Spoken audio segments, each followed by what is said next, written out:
শামশেরগঞ্জ থানার উদ্যোগে ও আইসি সুব্রত ঘোষের কড়া নজরদারিতে হারিয়ে যাওয়া ও চুরি হওয়া প্রায় 30টি মোবাইল ফোন প্রকৃত মালিকদের হাতে ফিরিয়ে দেওয়া হলো।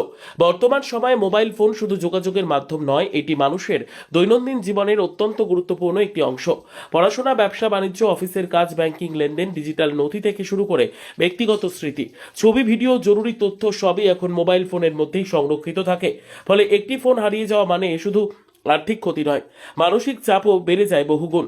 এই পরিস্থিতিতে শামশেরগঞ্জ থানার পুলিশ হারিয়ে যাওয়া ও চুরি হওয়া মোট 30টি মোবাইল ফোন উদ্ধার করে প্রকৃত মালিকদের হাতে ফিরিয়ে দেওয়ায় স্বস্তি ফিরল বহু মানুষের মুখে।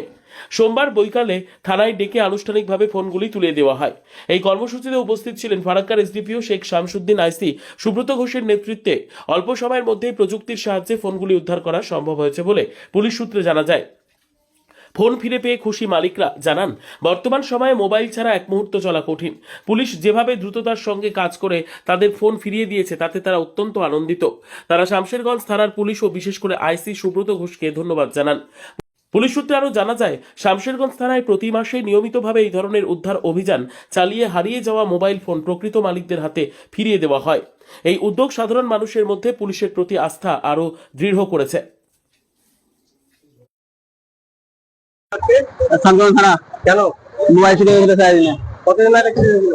6-7 মাস আগে। মোবাইল পেলা? হ্যাঁ, মোবাইল পেলাম। Infinix 40 pro. কোন থানায় পেলা এটা? শামশেরগঞ্জ থানা। এই যে এত কম টাইমের মধ্যে ফোন দিল, কি বলবো?